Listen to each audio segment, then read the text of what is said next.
베트남 한 지방의 공공기관입니다. 이 사람들은 도대체 무슨 일로 이렇게 몰려드는 걸까요? 여러분, EPS라고 들어보셨나요? 주당 순이익, 주식에서 사용되는 용어가 아니냐고요?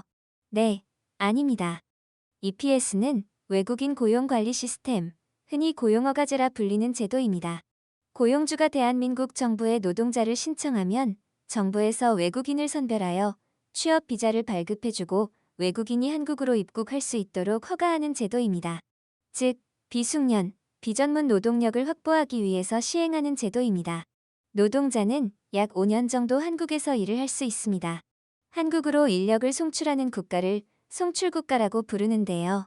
현재 고용허가제의 송출국가는 아시아 내 17개국으로 필리핀, 몽골, 스리랑카, 베트남, 태국, 우즈베키스탄, 파키스탄, 인도네시아, 캄보디아, 중국, 방글라데시, 키르기스스탄, 네팔, 미얀마, 동티모르, 타지키스탄 등이 있습니다.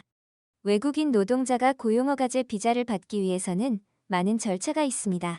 먼저 송출국가, 즉 자신의 국가에 신청을 해야 하고 EPS 한국어 시험도 통과를 해야 합니다. 그리고 실기시험도 있습니다. 그것뿐이 아닙니다.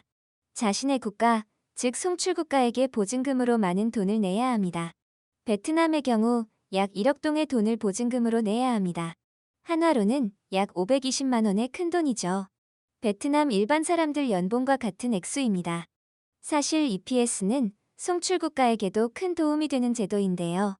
제법 많은 돈을 보증금으로 송출국에 납부해야 하며 한국으로 간 근로자들은 다시 고향으로 돈을 송금하는 뇌화벌이도 하기 때문이죠. 사실 사진으로만 보면 대부분의 베트남 사람들이 한국으로 가고 싶어 안달이 난 것 같지만 실상은 조금 다릅니다.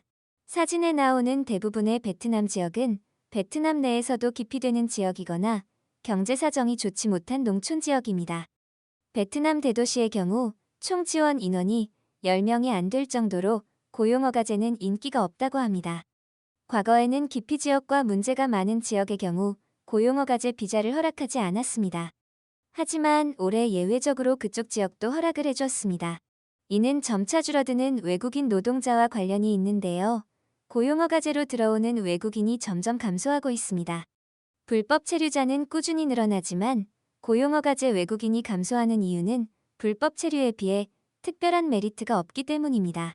그래서 한국 정부도 최근에 제도를 개선하려고 준비 중입니다. 기피 지역의 경우 베트남 사람들조차도 그 지역 사람이라면 말도 안 섞는 지역입니다. 여러 가지 문제가 많은 사람들이 많으며 상대적으로 다른 베트남 지역에 비해 도덕적 관념이나 사고방식 자체가 이상한 지역이죠. 이러한 지역의 사람들이 노동자로 한국에 와서 어떠한 문제를 일으킬지 걱정이 되네요.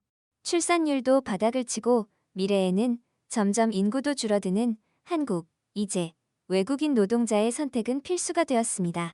노동자뿐 아니라 외국인 이민자에 대한 선택도 필수가 되고 있는 상황이죠. 정부가 현명한 정책을 펼쳤으면 좋겠네요. 이상 글로벌 인포였습니다. 구독, 좋아요 부탁드립니다. 감사합니다.